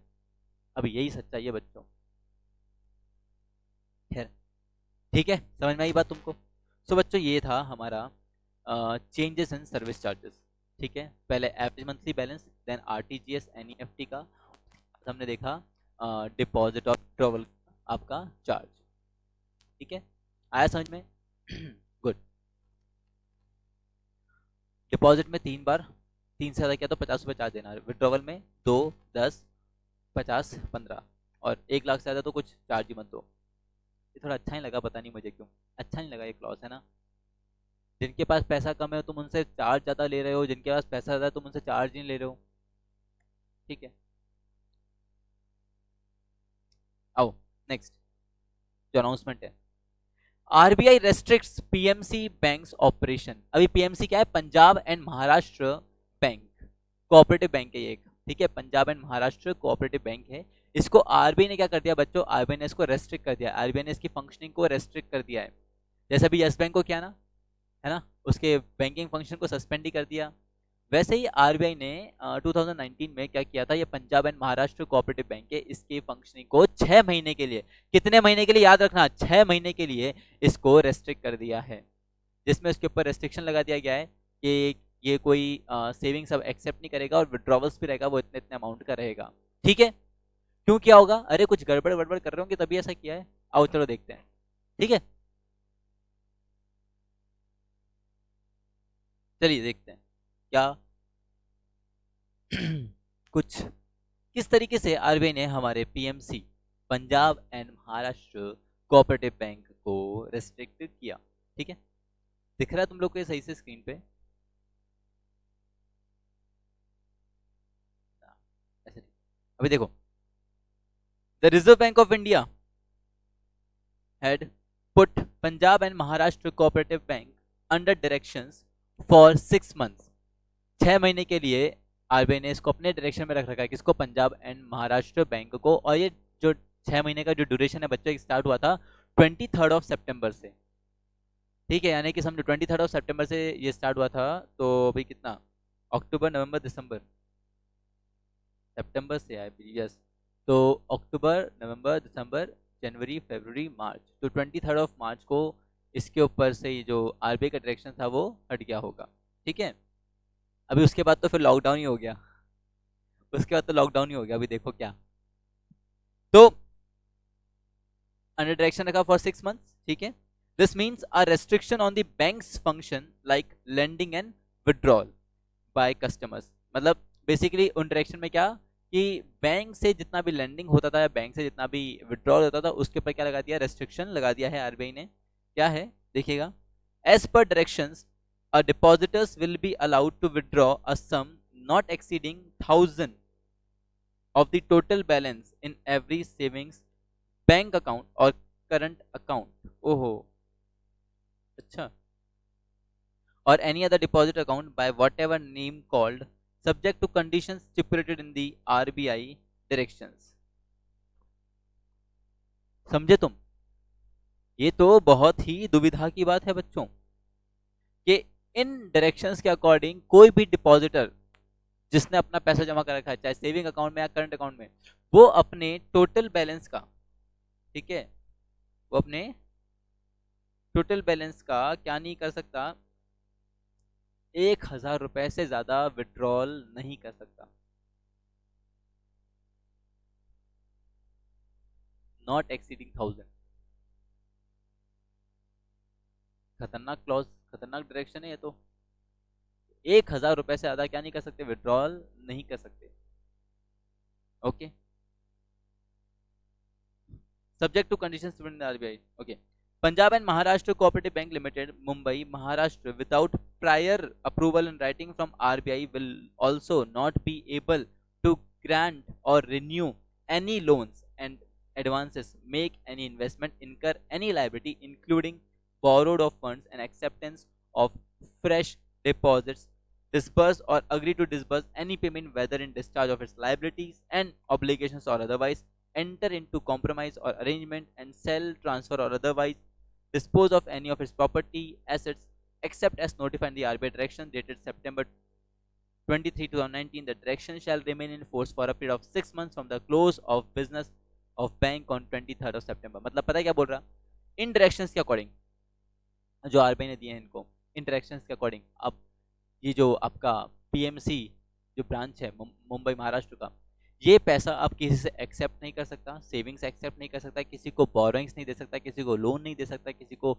और इस ये कोई अपने ऊपर लायबिलिटी क्रिएट नहीं कर सकता, ये अपनी कोई प्रॉपर्टी सेल नहीं कर सकता, ये किसी कॉम्प्रोमाइज एक तरीके से किसी के साथ मर्ज नहीं हो सकता, ठीक है, अपनी प्रॉपर्टी को सेल नहीं कर सकता, ये फर्दर अभी सेविंग्स एक्सेप्ट नहीं करेगा ये, ठीक है, ना ही कोई लेंडिंग्स वगैरह देगा, किसी को एडवांसेस लोन्स वगैरह भी नहीं दे सकता, यानी कि समझो इसके सारे के सारे बैंकिंग फंक्शन क्या कर दिए गए हैं, रिस्ट्रिक्ट कर दिए हैं for a period of 6 months. और वो 6 मंथ्स का ड्यूरेशन कब से स्टार्ट हुआ है, 23 सितंबर 2019 से स्टार्ट हुआ है। आई बात समझ में, आई बात समझ में, ऐसा कुछ। तो ये था directions of RBI to PMC bank. अब देखिए, अब एक अच्छी खबर, अभी ऊपर वाला तो थोड़ा जिन बंदों का अकाउंट होगा उसमें पीएमसी बैंक में, उनके लिए थोड़ा अच्छा नहीं है, बिकॉज वो 1,000 रुपीज ज्यादा विड्रॉ नहीं कर सकते 6 महीने के लिए। मतलब समझो अभी तो 6 महीना लैप्स हो चुका है खैर, पर 6 महीने तक वो कोई भी ट्रांजेक्शन नहीं कर पाएंगे। Now ICICI bank to open 450 new branches. तो आईसीआईसीआई बैंक ने ऐसा बोला कि भैया हम 450 नई ब्रांच खोलेंगे। On September 23, 2019, ICICI Bank announced expansion of its retail network in the country by adding 450 new branches in financial year 2020. Of these, the bank has already added 320 branches so far. अब तक 450 को नहीं खोलने की बात की थी, अब तक 320 खोल चुका नहीं, ठीक है, so far, and has also crossed the milestone of having 5,000 branches across the country. और इसी के साथ साथ आईसीआईसीआई ने एक माइलस्टोन अचीव किया कि इसकी अब पूरी कंट्री में 5,000 ब्रांचेस हैं। और जो 5,000 जो ब्रांच इसने खोला वो कहाँ खोला, इसने थाने में खोला, महाराष्ट्र में, ठीक है। तो बस यही था आईसीआईसीआई के बारे में कि नई 450 ब्रांच खोलने वाला आईसीआईसीआई, और टिल डेट 320 कुछ ब्रांच खोल चुका है, और 500 ब्रांच उसने अभी खोली है। ये एक माइलस्टोन अचीव किया। ब्रांच कौन, 500 नहीं, 5,000 ब्रांच कहाँ खोली उसने, थाने, मुंबई महाराष्ट्र में, ठीक है, ऐसा। तो बच्चों वो कुछ था आपके बैंक्स के बारे में, announcements in union budget bank के रिगार्डिंग, जितना भी था अभी हमने सब पढ़ लिया। अब एक नया पहलू चालू होने वाला बच्चों, और ये है हमारा डेवलपमेंट। अभी समझो वो अनाउंसमेंट था आपका यूनियन बजट तक का, अभी जो नया टॉपिक स्टार्ट हो रहा है बच्चों, ये है हमारा बिल्कुल हट के topic, that is current development in finance या स्टॉक मार्केट। हमारे फाइनेंशियल मार्केट है, आज हमारा जो स्टॉक मार्केट है उसमें जो चेंजेस आए हैं, उसमें जो नया कुछ डेवलपमेंट हुआ है वो हम यहाँ पढ़ेंगे, ठीक है। तो काफी इंटरेस्टिंग रहने वाला है तुम्हारे लिए, क्योंकि बिल्कुल सब कुछ नया नया है। अभी वो तक यूनियन बजट तक कुछ था, अभी जो हमने पढ़ा, अभी नया फाइनेंशियल अफेयर्स में एक नया टॉपिक हमारा स्टार्ट हो रहा है, that is development, current development in stock market या फाइनेंशियल मार्केट। ठीक है बच्चों, चलो क्या कुछ रहा देखते हैं। सबसे पहला तड़कती भड़कती खबर कि disinvestment in LIC, life insurance corporation of India LIC, अब तक पब्लिक सेक्टर अंडरटेकिंग में आता है वो, बट इस बार हमारे ऐसा अनाउंसमेंट किया गया, हमारे जो निर्मला सीतारमन जी जो हैं, ऑनरेबल निर्मला सीतारमन जी जो है, उन्होंने ऐसा बोला कि एलआईसी अपना कुछ शेयर्स क्या करेगा, प्राइवेट सेक्टर के लिए खोल देगा, यानी कि उसका भी क्या होगा, आईपीओ होगा, इनिशियल पब्लिक ऑफरिंग। आईपीओ मतलब समझते हो, मतलब अब एलआईसी के भी कुछ शेयर्स क्या होंगे, स्टॉक मार्केट में, फाइनेंशियल स्टॉक मार्केट में क्या किया जाएंगे, ट्रेड किया जाएंगे, उनका भी बाइंग एंड सेलिंग होगा। यानी कुल मिला के जो कंप्लीटली पब्लिक सेक्टर में था उसको थोड़ा थोड़ा प्राइवेटाइज किया जा रहा है यहाँ पे, समझ रहे हो इसका मतलब, ऐसा कुछ। तो देखो ऑन डिसइन्वेस्टमेंट, डिसइन्वेस्टमेंट समझते हो ना, डिसइन्वेस्टमेंट समझते हो ना, कि पब्लिक सेक्टर से क्या करना, अपना शेयर होल्डिंग किसको देना, प्राइवेट सेक्टर को देने का, तो वो हो रहा है एलआईसी में। तो on disinvestment the finance minister है ना, निर्मला सीतारमन जी, मैंने बोला honourable finance minister Nirmala Sitharaman ji, उन्होंने बजट में, यूनियन बजट में ऐसा बोला कि एलआईसी के जो अब तक पब्लिक सेक्टर अंडरटेकिंग था उसके कुछ शेयर्स को क्या कर दिया जाएगा, प्राइवेटाइज कर दिया जाएगा। अब वो शेयर्स भी क्या होंगे, ट्रेड किए जाएंगे कहां पे, हमारे स्टॉक मार्केट में। ठीक है, ऐसा the finance minister in a union budget 2020 speech announced to sell a part of its holding in LIC by way of initial public offering। initial public offering क्या होता है बच्चों, जब भी कोई company for the very first time अपना shares बेचने को जाती है ना स्टॉक मार्केट में, उसको बोलते हैं इनिशियल पब्लिक ऑफरिंग, कि हाँ अब ये जो शेयर्स हैं आप लोगों के लिए अवेलेबल हैं, आप आओ और खरीदो। ठीक है, ऐसा। She mentioned that listing of companies on a stock exchange discipline a company and provides access to financial market and unlock its value. It also gives opportunity for retail investors to participate in the wealth so created। यानी कि कुल मिला के बात ऐसी है कि LIC जो अभी तक पब्लिक अंडर सेक्टर था, पब्लिक अंडरटेकिंग था, उसका कुछ शेयर्स, उसका कुछ पार्ट्स को प्राइवेटाइज किया जा रहा है, मतलब कि उसका जो शेयर्स है it is now available at stock market, यानी उनका भी डीलिंग हो सकता है। ठीक है, और रिटेल इन्वेस्टर्स, प्राइवेट इन्वेस्टर्स क्या कर सकते हैं, उन शेयर्स को परचेज कर सकते हैं। ये है डिसइन्वेस्टमेंट इन एलआईसी। ठीक है, और ये किसने अनाउंस किया, हमारी फाइनेंस मिनिस्टर ने इन हर बजट 2020। ठीक है, नाउ एक और चेंज फाइनेंशियल मार्केट से रिलेटेड, एक और खबर, क्या है वो खबर, tax concession for foreign investment. अगर बाहर से इन्वेस्टमेंट आ रहा है, फॉरेन से इन्वेस्टमेंट आ रहा है, तो हमारी जो अथॉरिटीज हैं उनको क्या दिया है, टैक्स में कंसेशन दिया है, ताकि क्या, टैक्स में कंसेशन क्यों, ताकि ज्यादा से ज्यादा फॉरेन इन्वेस्टमेंट को क्या कर सके, हम हमारी कंट्री में इनवाइट कर सकें। ठीक है, ऐसा।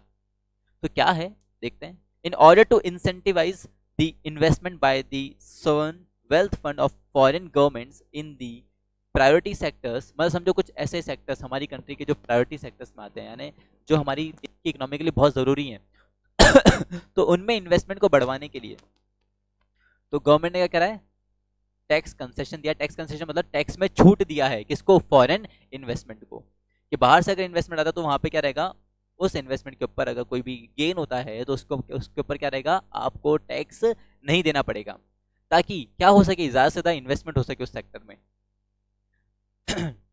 The union budget 2020 proposed to grant 100% tax exemption, यानी बिल्कुल टैक्स नहीं देना है, बिल्कुल टैक्स नहीं देना है, 100% टैक्स का छूट दे दिया टू दी, किस किस पे, अगर आपने उस इन्वेस्टमेंट के थ्रू इंटरेस्ट अर्न किया है, डिविडेंड कमा रहे हो, या फिर कैपिटल गेन अर्न हो रहा है, तो इन गेन्स के ऊपर, कैपिटल गेन, डिविडेंड और इंटरेस्ट, अगर आप ये अर्न कर रहे हो अपनी इन्वेस्टमेंट के ऊपर, तो आपको उन अर्निंग्स के ऊपर क्या नहीं देना पड़ेगा, कोई टैक्स पे नहीं करना पड़ेगा, 100% टैक्स एग्जेम्पशन दे दिया। क्यों, ताकि बाहर से क्या कर सके, ज्यादा से ज्यादा इन्वेस्टमेंट हम हमारी कंट्री में ला सकें प्रायोरिटी सेक्टर्स में।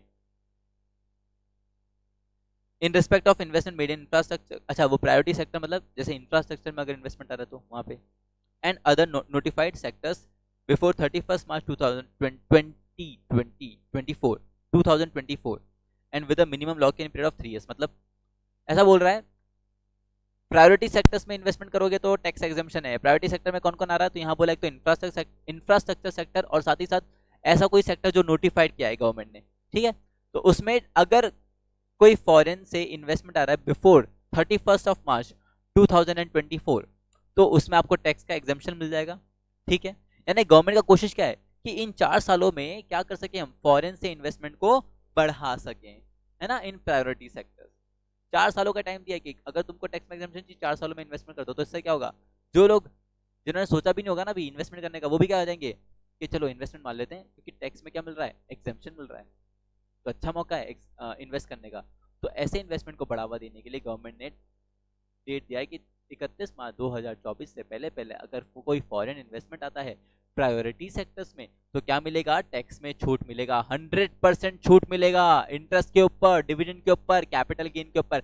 बट एक शर्त यह रहेगी कि आपको वो इन्वेस्टमेंट रखना पड़ेगा मिनिमम 3 साल के लिए। 3 साल का लॉक इन पीरियड है। लॉक इन पीरियड मतलब इन्वेस्टमेंट करोगे तो कम से कम वो इन्वेस्टमेंट 3 साल तो रहना ही चाहिए। ठीक है, तो ये था एक और अनाउंसमेंट, एक और आपका खबर रिलेटेड टू स्टॉक मार्केट। ठीक है, कि tax concession for foreign investment. एक और अगला जो टॉपिक आता है इसी से रिलेटेड, हमारे फाइनेंशियल सेक्टर से रिलेटेड या हमारे स्टॉक मार्केट से रिलेटेड, वो ये है बच्चों, abolition of dividend distribution tax, DDT. याद करो 12th में तुमने एंट्री भी किया होगा, प्रॉफिट आता है, प्रॉफिट के बाद टैक्स पे करना रहता है कंपनी को, डिविडेंड डिस्ट्रीब्यूशन टैक्स भी पे करती है, कॉर्पोरेट टैक्स भी पे करती है। याद करो, कॉर्पोरेट टैक्स पे करती है कंपनी, और डिविडेंड के ऊपर डिविडेंड डिस्ट्रीब्यूशन टैक्स पे करती है कंपनी। डिविडेंड डिस्ट्रीब्यूशन टैक्स कुछ अराउंड तुम्हारा 20.56% से पे किया था, फिर उसके ऊपर हेल्थ एंड एजुकेशन सेस और वो सब लग लग के वो 22 कुछ परसेंट हो जाया करता था। याद है तुम लोग को, याद है क्या? हाँ, तो अभी अगर याद है तो अच्छी बात है। ये डिविडेंड जब मिलता था, डिविडेंड जब पे करती थी कंपनी अपने शेयर होल्डर्स को, तो उसके ऊपर वो क्या टैक्स लगता था, कौन सा टैक्स लगता था, डिविडेंड डिस्ट्रीब्यूशन टैक्स। अभी उस डिविडेंड डिस्ट्रीब्यूशन टैक्स को क्या कर दिया गवर्नमेंट ने, अबोलिश कर दिया, खत्म कर दिया, कि अब अगर डिविडेंड कमा रहे हो ना तुम लोग, तो तुमको टैक्स पे नहीं करना पड़ेगा। ये भी क्यों किया गया है, ताकि इन्वेस्टमेंट बढ़े, ताकि इन्वेस्टमेंट बढ़े हमारे डोमेस्टिक मार्केट में, समझे? ऐसा हमारे जो इन्वेस्टर्स हैं उनको थोड़ा रिलीफ मिल सके। अभी क्या होगा कि तुम लोग को पहले ऐसा होता था डिविडेंड मिलता, तो डिविडेंड पे तुमको जो पैसा मिलता ना, जैसे 100 रुपये डिविडेंड है तो उसके ऊपर टैक्स लगता था डिविडेंड डिस्ट्रीब्यूशन टैक्स का, मान लो 21% था, तो 21% टैक्स करके तुमको कितना मिलता था, 79 रुपीज, मान लो ऐसा मान लो। अभी कैसा रहेगा, अभी ऐसा रहेगा कि अब वो टैक्स नहीं कटेगा वहां पे, तुमको 100 रुपये पूरा अपने हाथ में मिलेगा। फिर अभी वो 100 रुपये तुम्हारी इनकम का पार्ट है, तो उसके ऊपर इनकम टैक्स लगेगा। क्या लगेगा, इनकम टैक्स लगेगा, जो भी रेट से लगना होगा। ठीक है, तो बेसिकली यहाँ पे तुमको थोड़ा फायदा मिल जाएगा, ये चीज है। और साथ ही साथ कॉर्पोरेट टैक्स में क्या दिया गया है, कंसेशन। अभी समझो यहाँ दो चीजें, डिविडेंड डिस्ट्रीब्यूशन टैक्स कंप्लीटली खत्म कर दिया, और corporate tax, corporate profit tax, company जो प्रॉफिट कमाई थी उसके ऊपर भी टैक्स लगता था, तो उसके ऊपर क्या दिया है, कंसेशन दिया है, यानी कि उसकी रेट कम कर दी है। तो ये दो मेजर अनाउंसमेंट है। मैं एक बार में आपको पूरा बता देता हूँ कि डीडीटी में तो अभी क्या है, कंप्लीट अबोलिश कर दिया कि आपको डिविडेंड डिस्ट्रीब्यूशन टैक्स अब नहीं देना पड़ेगा, कंपनीज डिविडेंड डिस्ट्रीब्यूशन टैक्स नहीं काटेगी, आपको आपके डिविडेंड का पूरा पैसा मिल जाएगा। पर वो डिविडेंड से जो इनकम होगी ना, वो आपकी जो इनकम टैक्स में जो आप टैक्स पे कर रहे हो वहां पे वो टैक्सेबल हो जाएगी। मतलब समझो तुम्हारी इनकम टैक्स, तुम्हारी इनकम है 5 लाख रुपया, तो वहां पे तुमको क्या पे करना पड़ेगा, टैक्स पे करना पड़ेगा। उस 5 लाख रुपए के अंदर तुम्हारी डिविडेंड से होने वाली इनकम भी होगी, तो उसके ऊपर वहां टैक्स लग जाएगा। ठीक है, जो भी रेट से तुम टैक्स पे करोगे, 10%, 5%, जो भी रेट से पे करोगे। पर अभी तुमको बचत क्या हो गई कि तुमको डीडीटी पे नहीं करना पड़ेगा, जो कि फ्लैट 21-22% की रेट से जा रहा था, वो तुमको फायदा हो गया अब यहाँ पे। ठीक है, ये चीज प्लस कंपनी के ऊपर पहले क्या लगता था, कॉर्पोरेट प्रॉफिट टैक्स लगता था। ठीक है, उसमें 2-3 रेट्स थी, एक तो 30% का रेट था और एक 25% का रेट था। तो वो 30% और 25% की रेट को क्या कर दिया उन्होंने, कम कर दिया। क्या कर दिया, कम कर दिया। तो अब कंपनीज के प्रॉफिट के ऊपर भी जो टैक्स लगेगा वो कम रेट से लगेगा। तो ये एक रिलीफ है हमारी इंडियन कंपनीज के लिए और हमारे इन्वेस्टर्स के लिए। आ रही बात समझ में, आ रही बात समझ में? ऐसा तो समझो स्टेप्स गवर्नमेंट ने कितने अच्छे अच्छे स्टेप्स लिए हैं हमारी कंट्री में, हमारे फाइनेंशियल मार्केट को, स्टॉक मार्केट को बढ़ावा देने के लिए, इन्वेस्टमेंट को बढ़ावा देने के लिए। देख रहे हो? और लोग बोलते हैं कि हमारी जो फाइनेंस मिनिस्टर उनको कुछ आता जाता ही नहीं है। देखो बच्चों, देखने का, सुनना अच्छे से।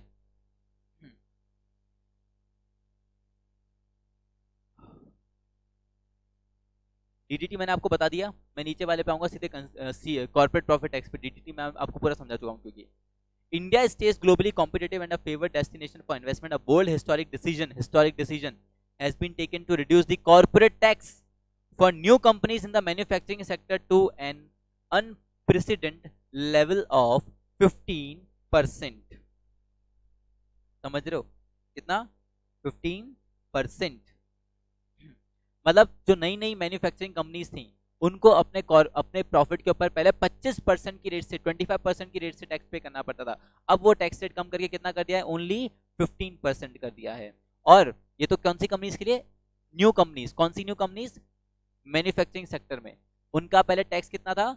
25%, अभी कितना कर दिया? 15% कर दिया। बट अगर ऐसी कंपनीज, एग्जिस्टिंग कंपनीज जो नई नहीं है, पहले से जो चलती आ रही है, existing companies, the rate has been brought down to 22%।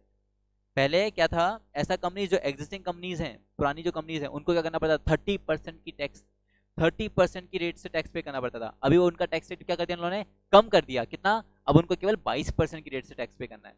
तो देखो वहां 10% की कमी लाओ, यहाँ पे 8% की कमी लाए। तो बच्चों बहुत बड़ा डिसीजन है, इससे गवर्नमेंट का रेवेन्यू बहुत कम होगा, बट क्या है ना, हमको रिलीफ देने के लिए गवर्नमेंट ने स्टेप लिए। तो ये हिस्टोरिक डिसीजन है कि कॉर्पोरेट प्रॉफिट टैक्स का रेट कम कर दिया गवर्नमेंट ने, कंसेशन दे दिया, और डिविडेंड डिस्ट्रीब्यूशन टैक्स तो कंप्लीटली खत्म कर दिया। समझ रहे हो? ऐसा। तो ये था एक मेजर चेंज हमारे फाइनेंशियल सेक्टर से रिलेटेड। डिविडेंड डिस्ट्रीब्यूशन टैक्स जो पहले समझो कम से कम 21-22% जाता था, वो हटा दिया गवर्नमेंट ने। अब उसके ऊपर अगर टैक्स लगता भी है, मान लो तुम इंडिविजुअल हो, तो ज्यादा से ज्यादा 10%, 15% से तुमको टैक्स देना पड़ेगा। तो वहां भी तुम्हारा करीब 12 या 7% का टैक्स बच गया। और कॉर्पोरेट प्रॉफिट टैक्स के केस में तो गवर्नमेंट ने क्या कर दिया? रेट ऑफ टैक्स ही कम कर दिया। अगर नई मैन्युफैक्चरिंग कंपनी है, ध्यान से सुनना, न्यू मैन्युफैक्चरिंग कंपनी, तो रेट ऑफ टैक्स 15%, पहले कितना था? 25। और अगर एग्जिस्टिंग कंपनी है तो रेट ऑफ टैक्स कितना? 22%, पहले कितना था? 30%।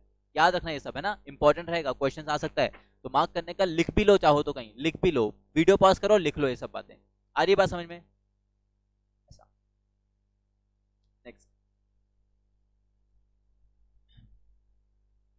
नाउ, ये वही reduction of corporate profit tax, उसी से रिलेटेड कुछ बातें और दे रखी हैं यहाँ पे। आइए इनको गो थ्रू करते हैं बच्चों, समझते हैं, और हमारा ये जो सेशन है इसको खत्म करते हैं।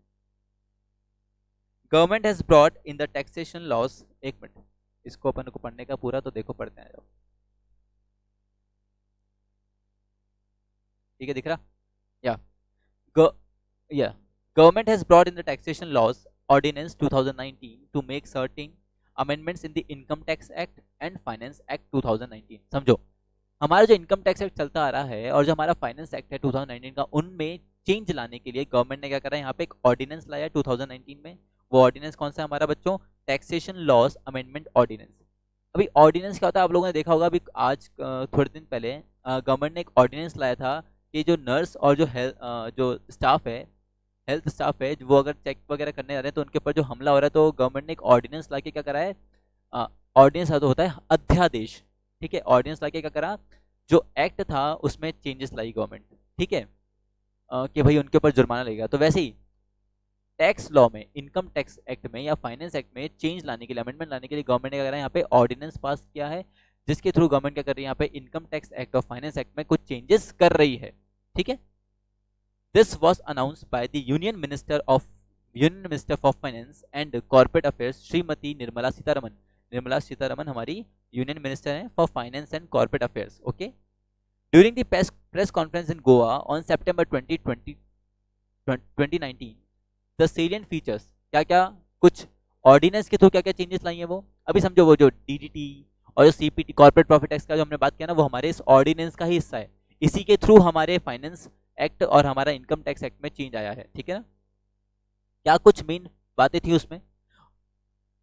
पहला, in order to promote growth and investment, a new provision has been inserted in the Income Tax Act with effect from financial year 2019 to 2020, which allows any domestic company an option to pay income tax at the rate of 22%, subject to condition that they will not avail any exemption incentive.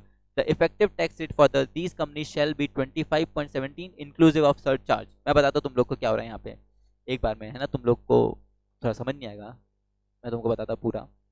कि India की जो company है, corporate profit tax, मैंने बताया पहले कितना rate से tax दे रही थी? 30%। तो वो कंपनीज क्या कर सकती हैं, चाहे तो अब टैक्स पे कर सकती है कितना रेट से? 22% रेट से, ठीक है, 8% का कमी आया। बट अगर वो 22% का टैक्स रेट चूज करती हैं तो उनको अगर कोई भी डिडक्शन मिल रहा था, पहले कोई भी छूट मिल रही थी, कोई भी एग्जाम्पशन मिल रहा था, तो वो एग्जाम्पशन अब उनको नहीं मिलेगा। कोई डिडक्शन अगर मिल रहा था, वो डिडक्शन वो क्या नहीं कर सकते, अब ले नहीं सकते। कोई एग्जाम्पशन अगर उनको मिल रहा था, डिडक्शन नहीं सॉरी एग्जाम्पशन अगर उनको कोई मिल रहा था, वो एग्जाम्पशन अब उनको नहीं मिल सकता है अगर वो 22% से रेट से टैक्स पे करती है। प्लस यहाँ पे उन कंपनीज को मिनिमम ऑल्टरनेटिव टैक्स मैट, ये कुछ होता है बच्चों में, मैट क्या होता है कि कम से कम इतना टैक्स तो पे करना बनता है, मैट होता है मिनिमम ऑल्टरनेटिव टैक्स, तो वो यहाँ पे उनको नहीं पे करना रहेगा। एक ये छूट मिल गई है उनको। You will get to know about mat later on, जब आप एग्जीक्यूटिव में आ जाएंगे तब आपको अच्छे से पढ़ने को मिलेगा। अभी ये टर्म आपके इतना काम का नहीं, इसलिए मैं इतना नहीं बता रहा, बट ध्यान रखो कि 22% रेट से टैक्स पे करते हो तो वहाँ पे आपको कोई भी एग्जाम्पशन नहीं मिलेगा, प्लस आपको मैट के अंदर टैक्स पे करने का लायबिलिटी नहीं आएगा। ठीक है, then in order to attract fresh investment, ये भी सही है, वो भी इसमें वही बता रहा है कि जहाँ पहले 25% की रेट से टैक्स पे कर रही थी नई मैन्युफैक्चरिंग कंपनीज, अब उनको कितना पे करना पड़ेगा, 15% की टैक्स पे करना पड़ेगा। बट वही है बात फिर से कि इनको कोई भी एग्जाम्पशन अलाउड नहीं होगा, प्लस इनको भी मैट के अंदर टैक्स पे करना नहीं पड़ेगा। ठीक है ऐसा। और ये सारा काम क्यों कर रही है गवर्नमेंट, ये इसलिए करेगी कि जो हमारी डोमेस्टिक कंपनीज है वो क्या हो सके, उनको इन्वेस्टमेंट मिल सके, और जो मेक इन इंडिया का जो हमारा टारगेट है वो हम क्या कर सके, फ्लरिश कर सके, है ना। इन कंपनीज में इन्वेस्टमेंट आएगा तभी तो प्रोडक्शन वगैरह कर पाएंगी, तो इन कंपनीज डोमेस्टिक कंपनीज को बढ़ावा देने के लिए गवर्नमेंट ऐसा कर रही है। फिर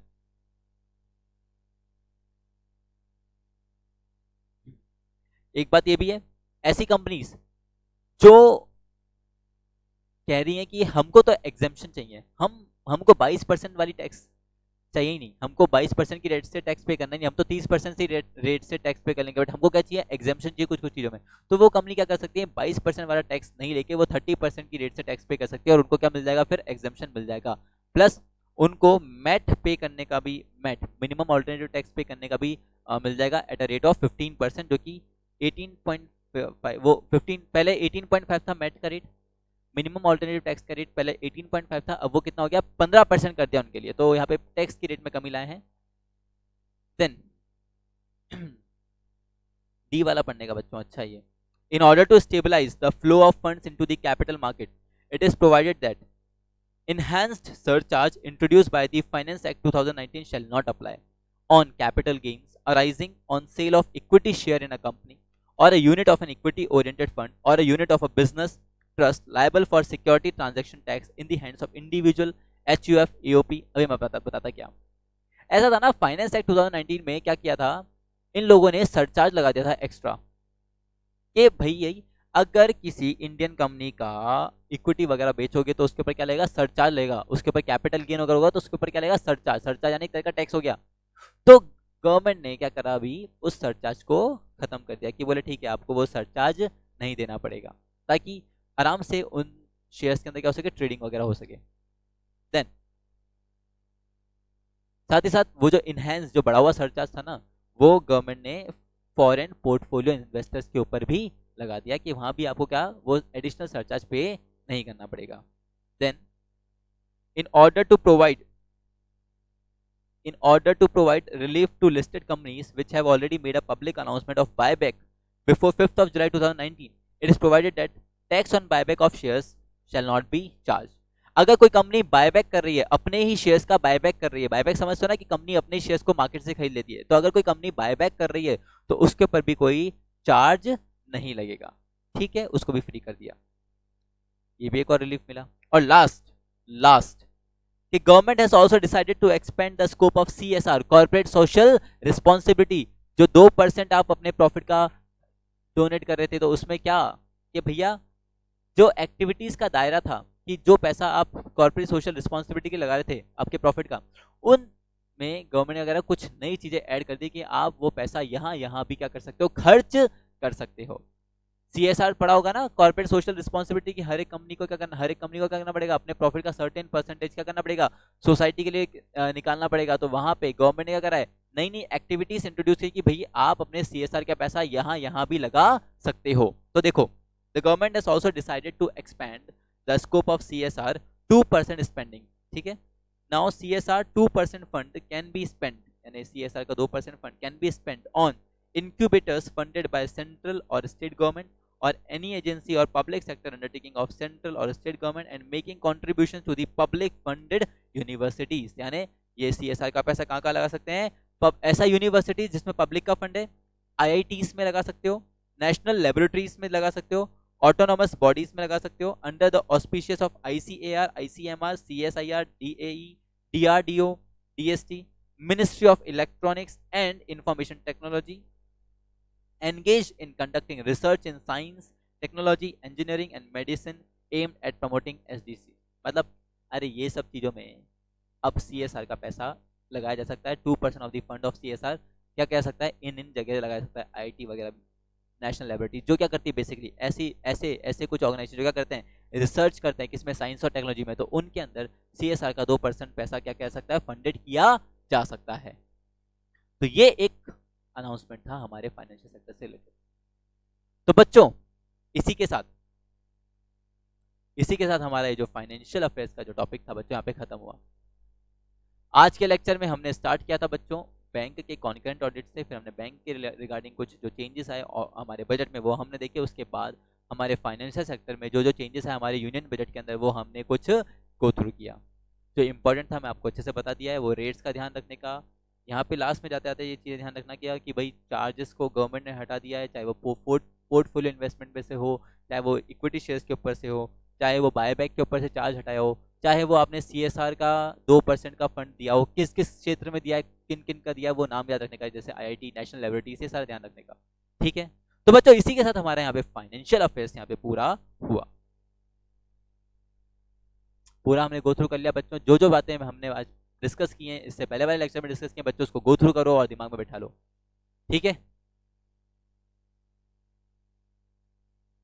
so students this was your financial affairs of current affairs. यहाँ पे हमारा फाइनेंशियल अफेयर्स का पूरा पार्ट यहाँ पे खत्म हुआ। कोई भी दिक्कत तुमको आता है तो पूछने का, ठीक है, और एक बार अपने लेवल पे भी अच्छे से कोई चीज़ तुमको नहीं समझ में आती है तो उसको सर्च करने का, ठीक है, क्योंकि काफ़ी कुछ हमको यहाँ पे सीखने को मिल सकता है, क्योंकि काफ़ी नई टर्म्स है हमारे लिए, ये बहुत नया नया कुछ था हमारे लिए, समझ लो, ये सारी चीज़ हमने नॉर्मली इतना कभी पढ़ा नहीं है, तो काफ़ी नई चीज़ें थी हमारे लिए और काफ़ी कुछ नया कुछ था हमारे सीखने के लिए कि भैया डिपॉजिट के ऊपर भी चार्ज लगता है, समझ रहे हो, ऐसा कुछ। और मेगा मैग बैंक मर्जर की बात करें या फाइनेंशियल सेक्टर से रिलेटेड बात करें कि टैक्स रेट कम कर दिया है, क्या उसका इम्पैक्ट पड़ेगा, वो सारा हमने कुछ पढ़ा, काफ़ी इंटरेस्टिंग सा चीज़ें हमने पढ़ा।